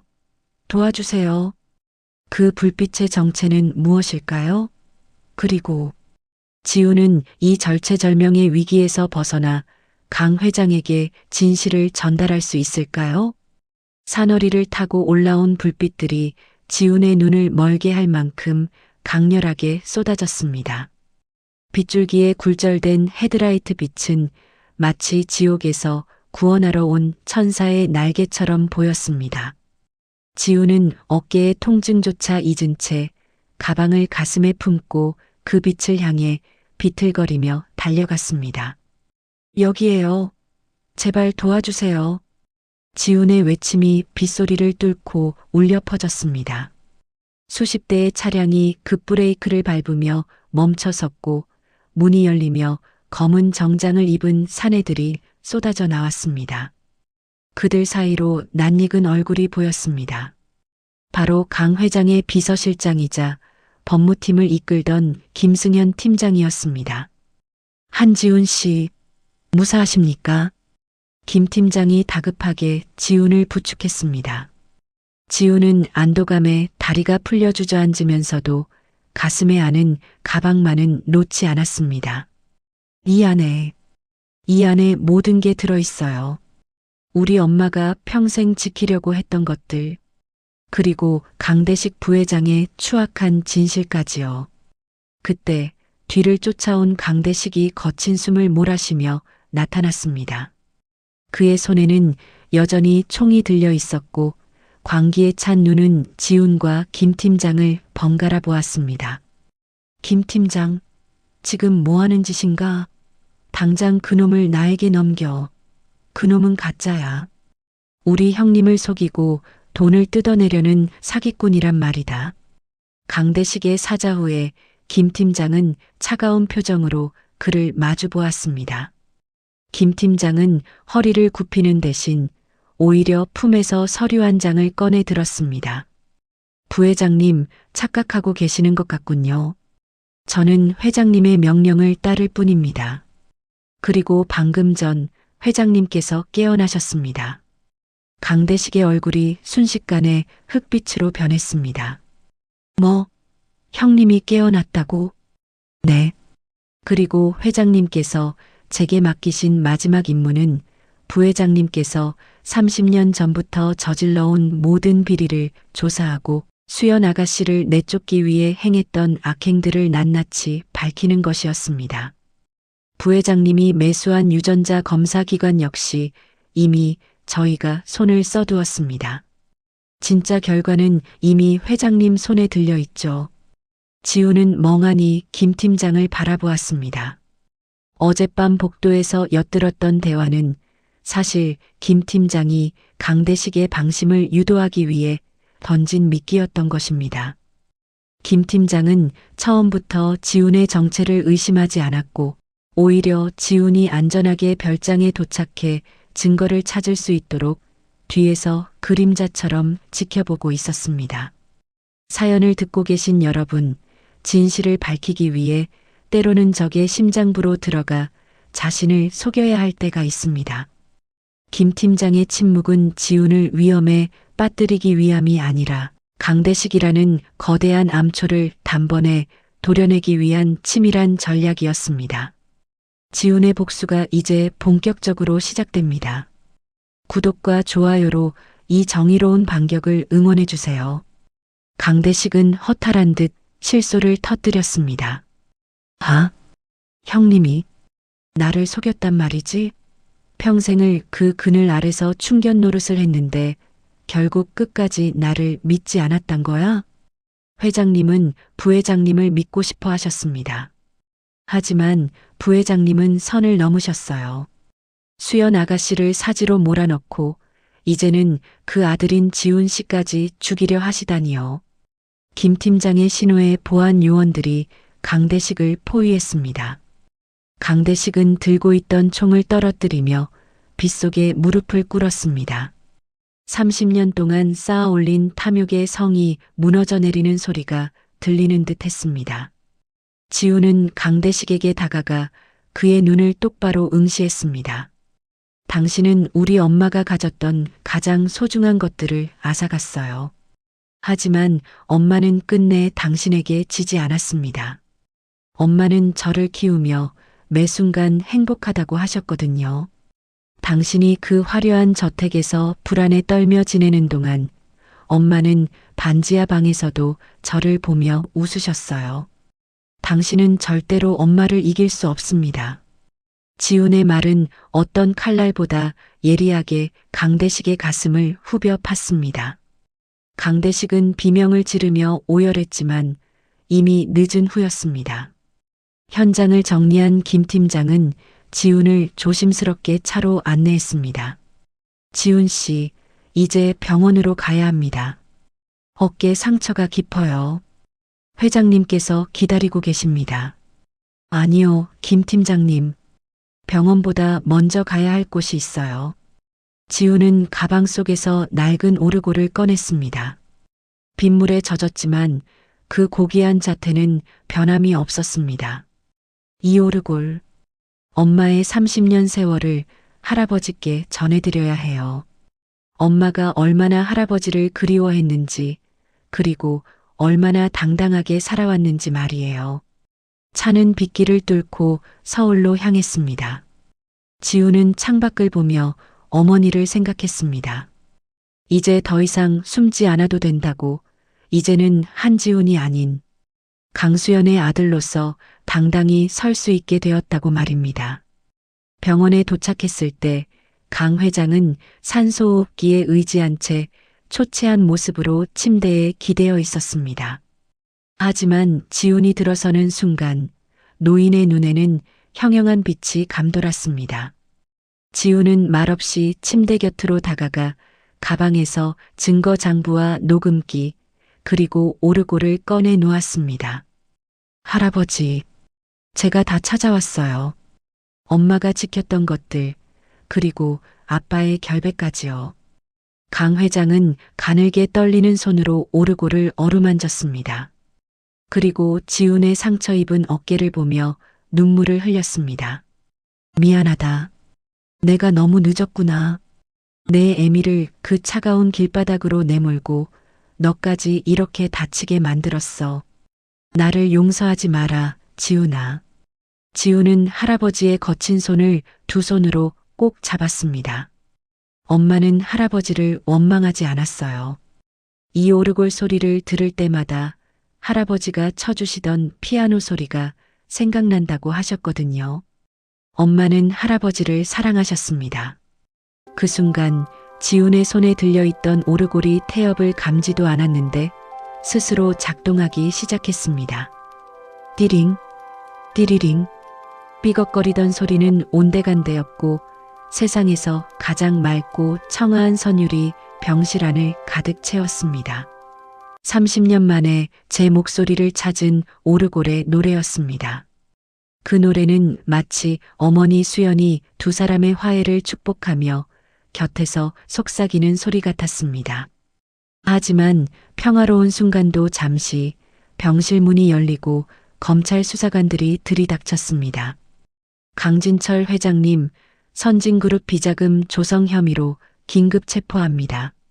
강대식이 무너지기 직전 마지막으로 던진 독수가 바로 이것이었을까요?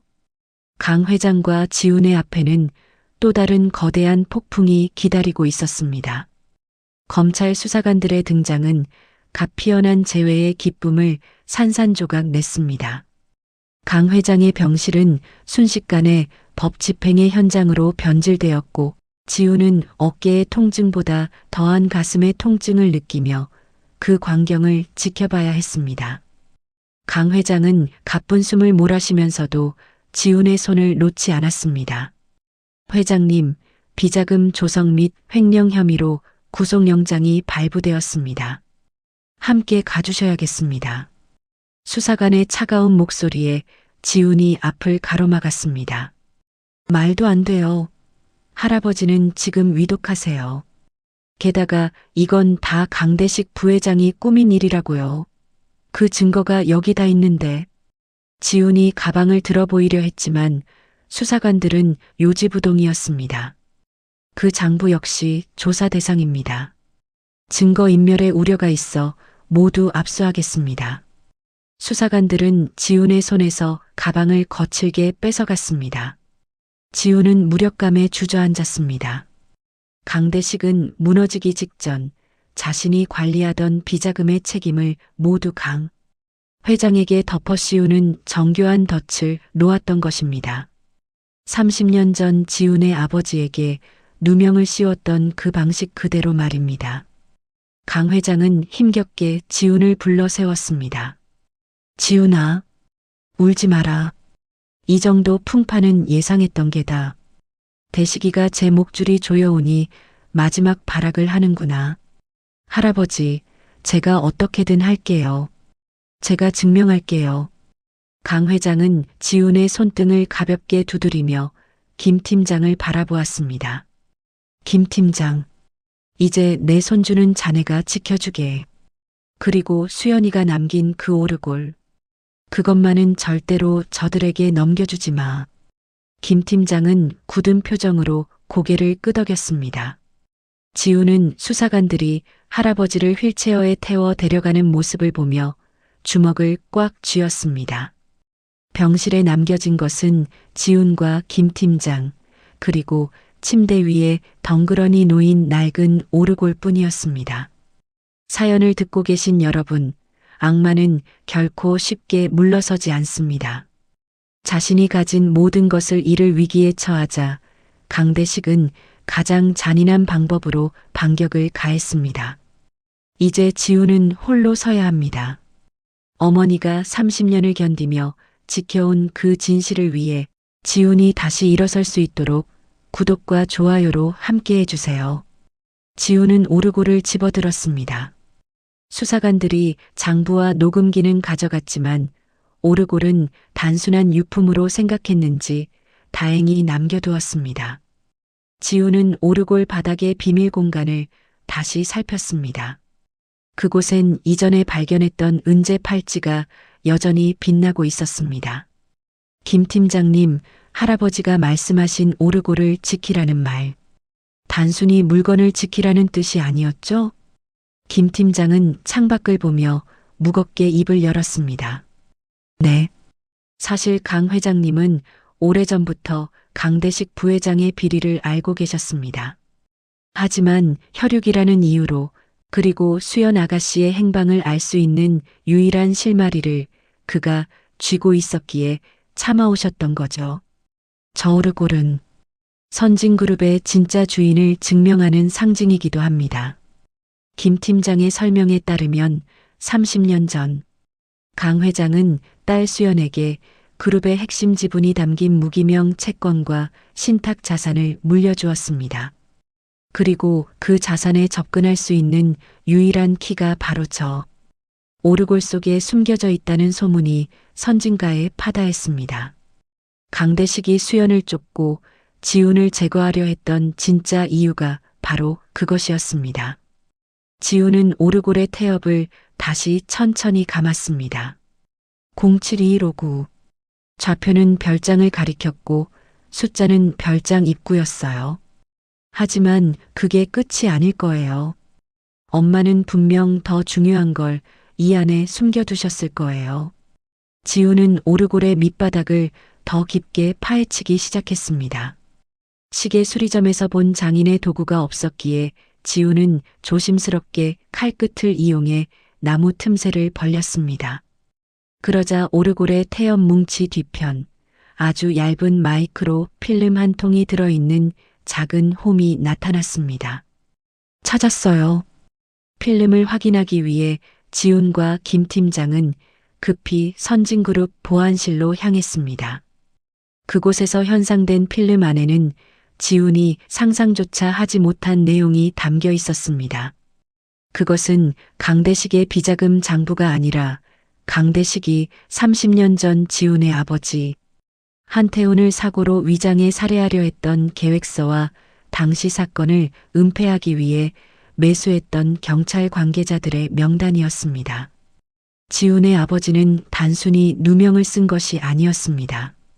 그는 강대식의 살해 위협을 피해 도망치다 실종되었던 것이고 수연은 남편의 복수와 아이의 안전을 위해 그 모든 증거를 오르골 속에 압축해 숨겨두었던 것입니다. 엄마, 아빠는 살아계셨던 건가요? 필름의 마지막 장에는 어머니 수연의 친필 메모가 찍혀 있었습니다. 태훈 씨가 살아있다는 소식을 들었다. 하지만 지금은 만날 수 없다. 지훈이를 지키는 것이 먼저다. 그가 남긴 이 팔찌가 언젠가 우리 셋을 다시 만나게 해주리라 믿는다. 지훈의 가슴이 요동쳤습니다. 아버지가 살아있을지도 모른다는 희망. 그리고 어머니가 왜 그토록 철저히 자신을 숨겼는지에 대한 슬픈 전말. 지훈은 이제 더 이상 망설일 이유가 없었습니다. 김 팀장님, 이제 검찰로 갑니다. 이 필름과 함께 제가 직접 증언하겠습니다. 강대식이 우리 가족에게 저지른 짓, 그리고 할아버지에게 씌운 누명까지 전부 다요. 지훈은 어깨의 통증을 잊은 채 당당히 걸음을 옮겼습니다. 낡은 청바지와 운동화 차림이었지만 그의 눈빛은 그 어떤 재벌가 자제보다 고귀하고 단단했습니다. 어머니가 남긴 오르골의 선율이 지훈의 귓가에 맴돌며 그를 응원하는 듯 했습니다. 서울중앙지검 앞 지훈은 수많은 기자들의 플래시 세례를 받으며 나타났습니다. 선진그룹 실종된 장녀의 아들 등장이라는 자극적인 기사가 이미 인터넷을 도배하고 있었습니다. 지훈은 도망치지 않았습니다. 오히려 마이크 앞에 서서 당당히 입을 열었습니다. 제 이름은 한지훈입니다. 선진그룹 강진철 회장님의 손자이자 30년 전 억울하게 사라진 강수연 씨의 아들입니다. 지금 제 할아버지에게 씌워진 혐의는 모두 강대식 부회장의 조작입니다. 저는 오늘 그 증거를 제출하러 왔습니다.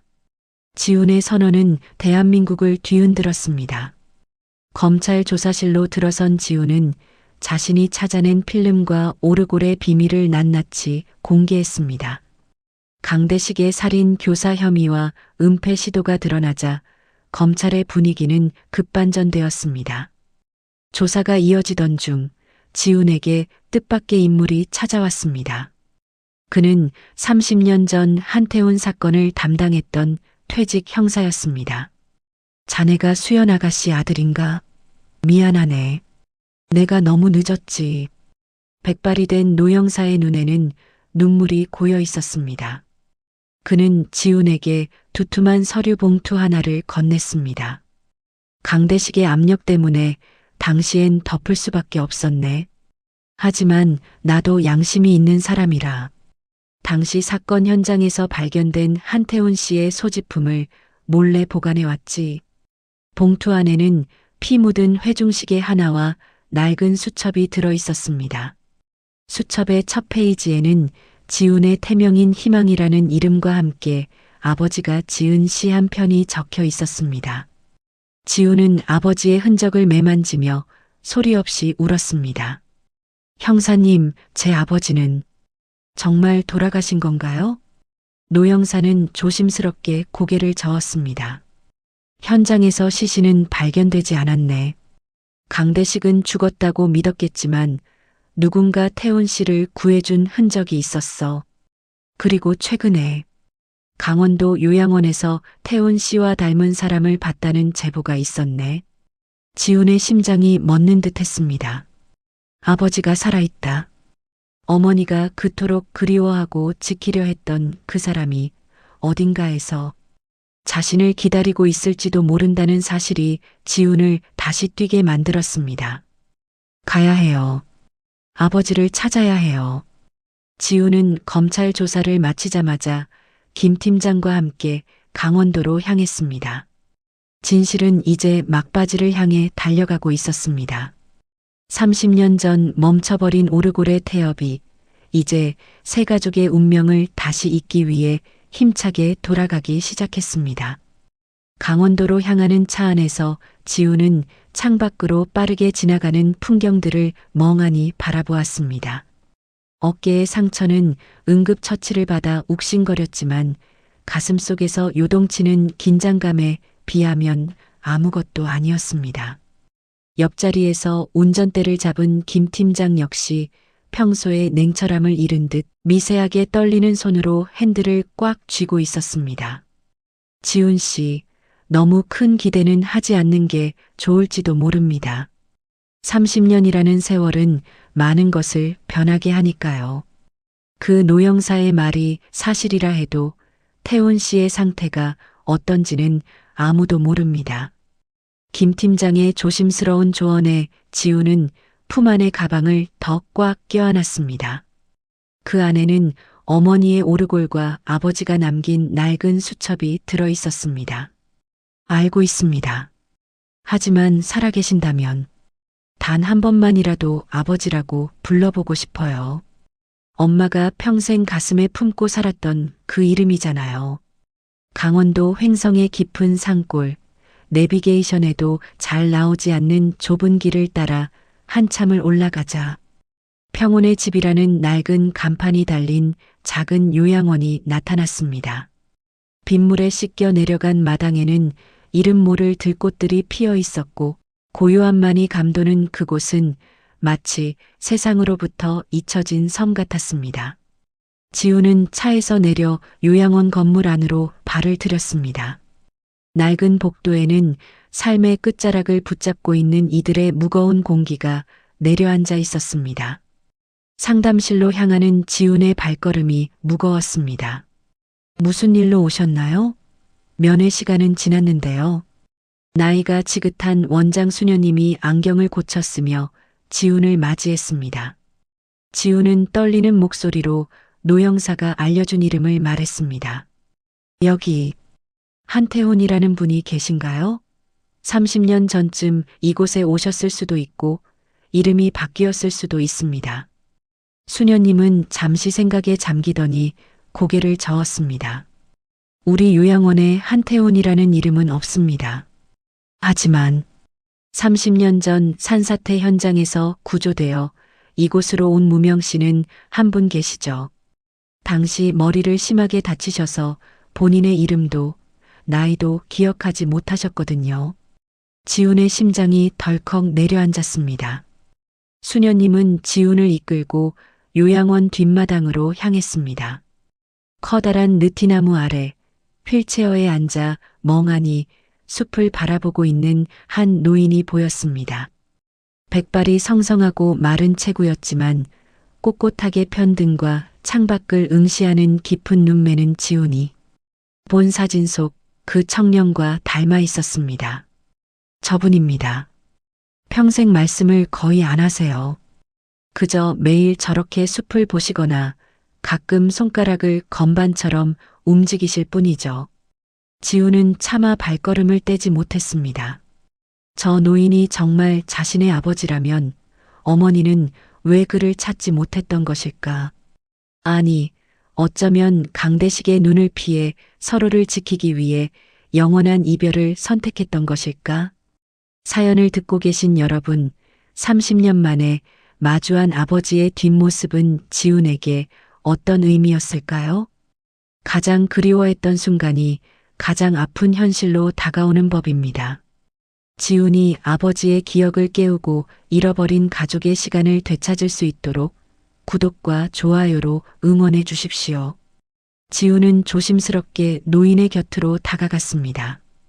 가까이서 본 노인의 손은 거칠고 메말라 있었지만 수녀님의 말처럼 노인의 손가락은 무릎 위에서 보이지 않는 피아노를 치듯 아주 미세하게 움직이고 있었습니다.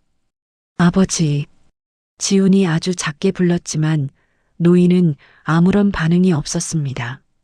그저 초점 없는 눈으로 흔들리는 나뭇잎만을 바라볼 뿐이었습니다. 지훈은 울컥 차오르는 눈물을 삼키며 배낭에서 오르골을 꺼냈습니다. 지훈은 떨리는 손으로 오르골의 태엽을 감았습니다. 끼익끼익. 고요한 뒷마당에 오르골의 선율이 울려 퍼지기 시작했습니다. 도미솔도 30년 전 어머니가 가장 사랑했던, 그리고 아버지가 어머니를 위해 작곡했다던 그 맑은 선율이었습니다. 그 소리가 들리는 순간 기적처럼 노인의 손가락이 멈췄습니다. 멍하던 눈동자에 아주 작은 생기가 돌기 시작하더니 노인이 서서히 고개를 돌려 지훈을 바라보았습니다. 노인의 입술이 파르르 떨렸습니다. 수연아? 노인의 입에서 나온 첫 마디는 지훈의 이름이 아닌 그가 평생을 바쳐 사랑했던 여인의 이름이었습니다. 노인은 지훈의 얼굴을 보며 믿기지 않는다는 듯 손을 뻗었습니다. 하지만 지훈의 얼굴을 만지려던 손은 공중에서 멈췄습니다. 아니구나. 수연이가 아니야. 하지만 이 소리는 아버지, 저예요. 지훈이에요. 수연이의 아들, 지훈이요. 지훈은 노인의 거친 손을 잡아 자신의 얼굴에 갖다 댔습니다. 노인의 눈에서 굵은 눈물이 뺨을 타고 흘러내렸습니다. 기억은 잃었어도 영혼에 새겨진 그 선율과 핏줄의 끌림은 지울 수 없었던 것입니다. 지훈이? 내 아들. 지훈이라고? 노인은 지훈을 꽉 껴안았습니다. 긴 세월 동안 단 한 번도 느껴보지 못한 아버지의 품이었습니다. 비록 몸은 쇠약하고 정신은 희미했지만 아버지를 향한 지훈의 마음은 그 어느 때보다 뜨겁게 타올랐습니다. 하지만 그 감동적인 재회의 순간을 깨는 차가운 목소리가 들려왔습니다.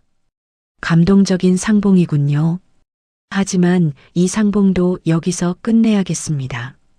지훈이 놀라 고개를 들자 요양원 입구에 검은 양복을 입은 사내들과 함께 낯익은 얼굴이 서 있었습니다.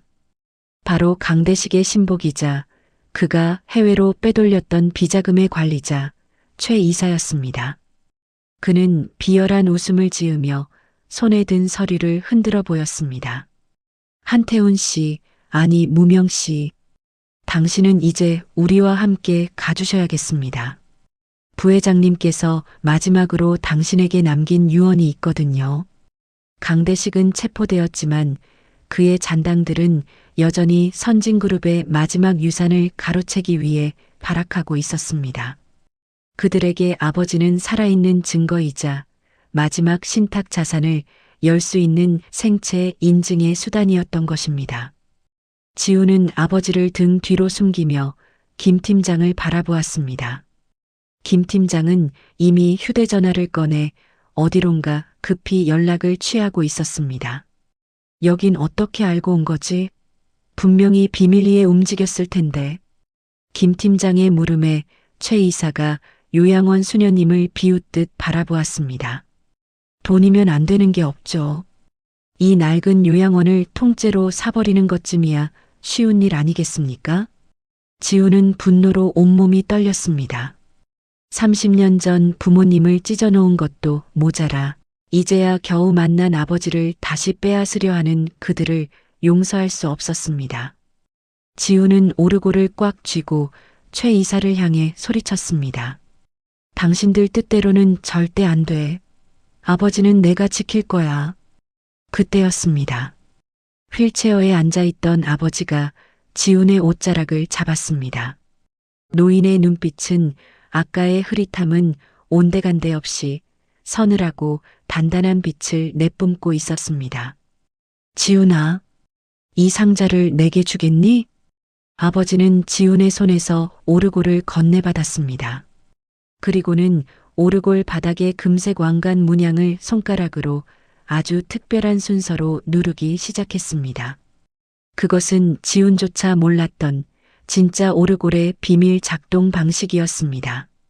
아버지가 오르골 바닥의 금색 왕관, 문양을 누르는 손길은 마치 건반 위를 유영하는 피아니스트처럼 정교하고 우아했습니다. 30년의 세월이 무색할 만큼 그의 손가락은 리듬을 기억하고 있었습니다.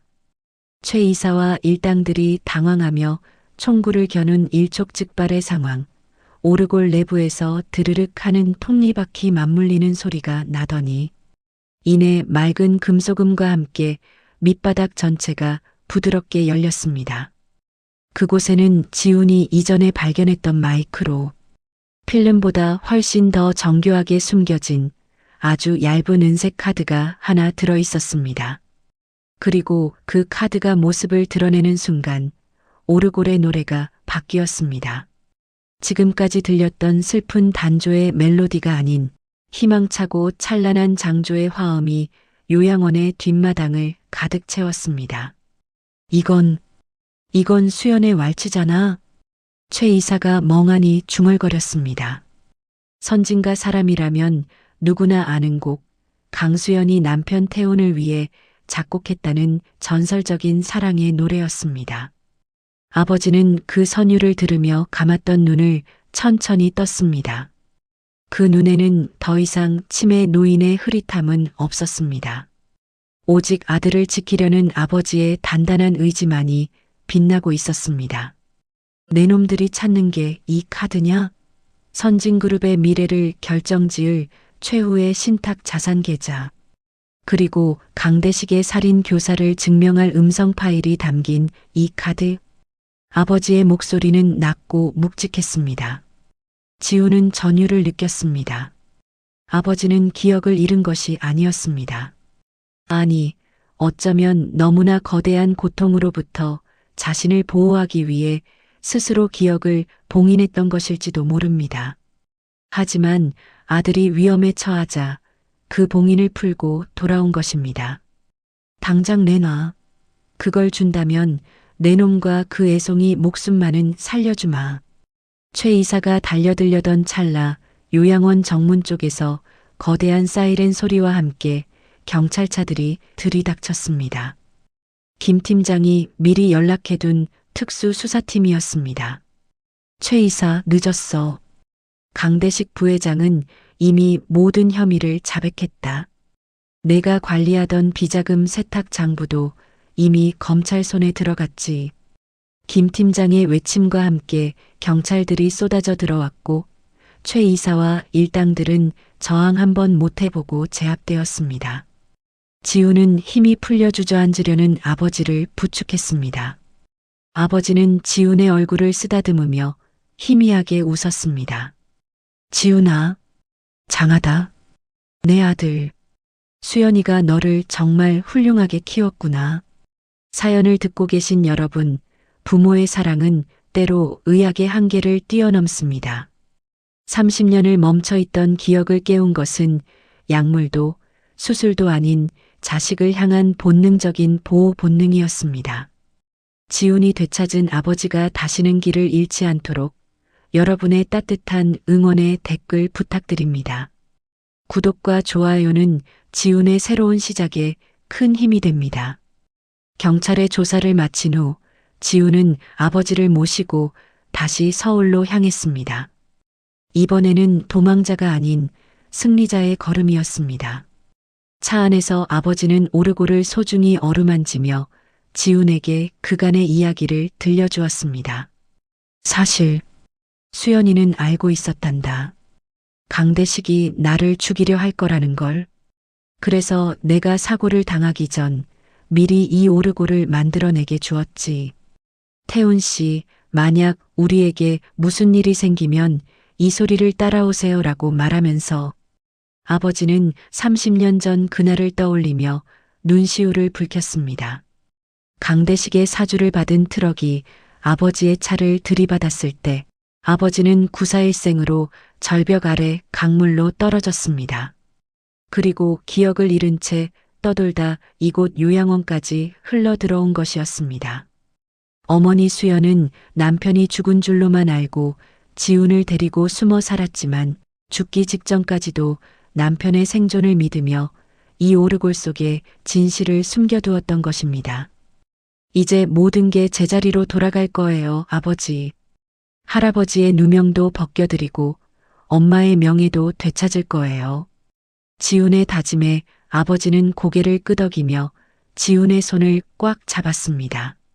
서울에 도착한 지훈은 가장 먼저 할아버지가 계신 병원을 찾았습니다. 강 회장은 구속 집행정지로 잠시 풀려나 치료를 받고 있었습니다. 병실 문이 열리고 지훈과 함께 들어오는 백발의 노인을 본 강 회장은 산소호흡기를 떼어내며 소리쳤습니다. 태훈군? 자네. 정말 태훈군인가? 회장님. 아니, 아버님. 늦게 돌아와 죄송합니다. 아버지가 무릎을 꿇고 강 회장의 손을 잡았습니다. 강 회장은 30년 전 자신이 그토록 반대하고 원망했던 사위의 손을 잡으며 통곡했습니다. 내가 어리석었네. 자네들을 믿지 못하고 그 괴물 같은 동생의 말만 믿다니. 우리 수연이를 내가 죽인 것이나 다름없어. 아닙니다, 아버님. 수연이는 행복해했습니다. 지훈이를 보며 늘 웃었습니다. 이제 우리가 수연이가 남긴 유산을 지켜야 합니다. 세 남자는 병실에서 서로의 아픔을 보듬으며 하나가 되었습니다. 지훈은 창밖의 밤하늘을 보며 어머니를 떠올렸습니다. 엄마, 보고 계시죠? 이제 우리 다 모였어요.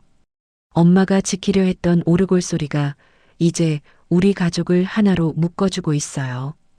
다음 날 선진그룹의 긴급 이사회가 소집되었습니다. 강대식의 구속으로 공석이 된 부회장 자리를 노리고 사촌 형제들과 이사들이 하이에나처럼 몰려들었습니다. 그들은 강 회장의 건강 악화를 빌미로 그룹을 공중분해하려는 계획을 세우고 있었습니다. 회장님은 이제 경영 능력이 없으십니다. 수연 아가씨의 아들이라는 저 청년도 아직 검증되지 않았고요. 이제 전문 경영인 체제로 가야 합니다. 강대식의 측근이었던 이사가 큰 소리를 칠 때였습니다. 육중한 회의실 문이 열리고 지훈이 당당한 걸음으로 들어왔습니다. 그의 뒤에는 정장을 입은 김 팀장과 휠체어에 앉았지만 눈빛만은 형형한 아버지가 서 있었습니다. 경영 능력이라. 그 판단은 진짜 주주들이 하는 것 아닙니까? 지훈이 이사회 테이블 위에 어제 오르골에서 찾아낸 은색 카드를 올려놓았습니다. 이 카드는 선진그룹 지분 25%를 보유한 비밀 신탁 자산의 관리 키입니다. 그리고 이 안에는 지난 30년간 강대식 부회장이 여러분을 어떻게 매수하고 협박했는지에 대한 모든 기록이 들어 있습니다. 이 자리에 계신 분들 중 그 기록에서 자유로운 분이 몇 분이나 될까요? 회의실은 순식간에 찬물을 끼얹은 듯 조용해졌습니다. 지훈은 한 명 한 명의 눈을 쏘아보며 말을 이었습니다. 저는 이 회사를 가지고 싶은 게 아닙니다. 제 어머니가 평생을 바쳐 지켰던 정의와 제 아버지가 누명을 썼던 진실을 되찾고 싶을 뿐입니다. 지금 당장 강대식의 지시에 따랐던 모든 사실을 자백하고 사퇴하십시오. 그렇지 않으면 검찰이 이 문 밖에서 여러분을 기다릴 겁니다. 지훈의 기백은 억만장자 회장의 그것보다 훨씬 강력했습니다. 탐욕에 찌들었던 이사들은 하나둘 고개를 숙였습니다. 선진그룹을 집어삼키려던 거대한 음모가 지훈이라는 청년 앞에서 무너져 내리는 순간이었습니다. 이사회가 끝난 후 지훈은 텅 빈 회의실에 앉아 오르골을 열었습니다. 띠링, 띠리링. 이제 오르골은 더 이상 비밀을 품고 있지 않았습니다. 그저 가족의 사랑과 회복을 노래하는 평범한 악기가 되어 있었습니다. 지훈은 비로소 무거운 짐을 내려놓은 듯 깊은 숨을 내쉬었습니다. 선진그룹의 거대한 회의실을 뒤로하고 나오자 복도에는 어느덧 따스한 저녁 햇살이 길게 드리워져 있었습니다. 지훈은 손에 든 오르골의 묵직한 무게감을 느끼며 비로소 길었던 전쟁이 끝났음을 실감했습니다. 하지만 가슴 한구석은 여전히 시렸습니다. 이 모든 영광과 진실을 가장 먼저 보여주고 싶었던 사람, 어머니가 곁에 없었기 때문입니다. 며칠 후 지훈은 아버지와 할아버지를 모시고 경기도 외곽의 한 수목원을 찾았습니다. 그곳은 어머니 수연이 생전에 나중에 내가 떠나면 저런 나무 아래 잠들고 싶다라고 무심결에 말했던 것을 지훈이 기억해 두었다가 정성껏 마련한 안식처였습니다. 이제는 휠체어에서 일어나 지팡이를 짚고 천천히 걸음을 옮기는 할아버지와 지훈의 부축을 받으며 숲길을 걷는 아버지는 말없이 나무 아래 섰습니다. 나뭇가지 사이로 부서지는 햇살이 마치 어머니의 환한 미소처럼 그들을 반기고 있었습니다. 수연아, 내가 왔다. 너무 늦어서 정말 미안하구나. 할아버지는 나무 밑동에 새겨진 어머니의 이름을 어루만지며 끝내 참았던 눈물을 터뜨렸습니다. 30년 전 차갑게 딸을 내몰았던 아버지는 이제 백발의 노인이 되어 용서를 빌었습니다. 아버지는 말없이 나무 곁에 주저앉아 품 안에서 낡은 악보 하나를 꺼내 놓았습니다. 기억을 잃은 요양원에서도 무의식적으로 그려왔던 어머니를 위한 마지막 연주곡이었습니다. 수연아, 지훈이가 정말 잘 컸어. 당신이 내게 준 이 아이가 우리 가족을 다시 살렸어. 이제 걱정 말고 편히 쉬어. 지훈은 그들 앞에 무릎을 굽히고 앉아 오르골을 열었습니다. 띠링, 띠리링. 바람소리와 새소리가 어우러진 숲속에서 오르골의 선율은 그 어느 때보다 따뜻하게 울려 퍼졌습니다. 그 소리는 마치 어머니가 이제 됐어요. 다 괜찮아요 라고 대답하는 듯 했습니다. 지훈은 그 순간 깨달았습니다. 어머니가 남긴 진짜 유산은 이 낡은 나무 상자나 은색 카드가 아니라 어떤 풍파 속에서도 잃지 않았던 가족을 향한 사랑 그 자체였다는 것을요. 사연을 듣고 계신 여러분, 우리는 때로 눈앞의 화려함에 눈이 멀어 진짜 소중한 것을 놓치곤 합니다. 하지만 지훈의 어머니는 가장 낮은 곳에서 가장 고귀한 것을 지켜냈습니다. 그녀가 남긴 오르골 소리가 오늘 여러분의 마음에도 작은 위로가 되었으면 좋겠습니다. 이제 지훈의 마지막 이야기를 들려드리겠습니다. 1년이라는 시간이 흘렀습니다. 선진그룹은 지훈의 할아버지 강 회장의 경영 일선 퇴진과 함께 전문 경영인 체제로 완벽하게 탈바꿈했습니다. 지훈은 그룹의 회장 자리에 앉는 대신 어머니의 유산인 신탁 자산을 바탕으로 수연복지재단을 설립했습니다. 재단은 지훈의 어머니처럼 홀로 아이를 키우며 고군분투하는 미혼모들과 아버지처럼 억울한 누명으로 삶을 잃어버린 이들을 돕는 일을 시작했습니다. 지훈은 화려한 정장보다는 편안한 셔츠 차림으로 재단 사무실을 지켰고 가끔은 예전처럼 직접 봉사 현장을 누비기도 했습니다. 아버지는 다시 건반 앞에 앉았습니다. 비록 손가락 끝은 예전처럼 빠르지 않았지만 그의 연주에는 30년의 세월이 담긴 깊은 울림이 있었습니다. 아버지는 매주 주말마다 재단에서 운영하는 무료 음악 교실에서 아이들에게 피아노를 가르쳤습니다. 아이들의 서툰 피아노 소리에 맞춰 오르골의 태엽을 감는 아버지의 얼굴에는 평온한 미소가 가득했습니다. 할아버지는 저택의 정원에서 직접 꽃을 가꾸며 여생을 보내고 계십니다. 가끔 지훈과 아버지가 찾아오는 날이면 할아버지는 손수 내린 차를 대접하며 옛날 이야기를 들려주곤 하십니다. 이제 그 저택은 더 이상 화려한 감옥이 아니었습니다. 세 사람의 웃음소리가 담장을 넘는 세상에서 가장 따뜻한 보금자리가 되었습니다. 어느덧 해가 뉘엿뉘엿 지는 저녁, 지우는 제단 옥상에서 노을을 바라보며 어머니의 오르골을 열었습니다. 이제 오르골의 태엽은 예전처럼 삐걱거리지 않습니다.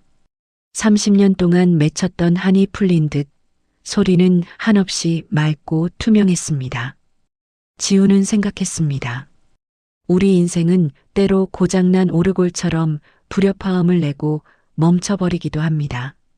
하지만 포기하지 않고 그 태엽을 다시 감아줄 누군가가 있다면, 진실이라는 기름을 치고 사랑이라는 손길로 닦아준다면 노래는 언제든 다시 시작될 수 있다는 것을 말입니다. 엄마, 오늘도 우리 가족은 당신의 노래를 들으며 행복하게 살고 있어요. 당신의 나날이 헛되지 않았음을 제가 매일 증명하며 살게요. 지훈의 낮은 독백 위로 오르골의 마지막 음절이 길게 여운을 남기며 퍼져나갔습니다. 낡은 나무 상자 속에서 시작된 기적 같은 이야기는 이제 수많은 사람의 가슴 속에서 또 다른 희망의 선율로 이어지고 있었습니다. 오늘의 이야기가 여러분의 마음에 작은 울림을 드렸다면 구독과 좋아요를 눌러주세요. 그리고 사연의 주인공을 위한 따뜻한 말씀도 댓글로 부탁드립니다. 여러분의 오늘을 늘 응원하겠습니다. 감사합니다.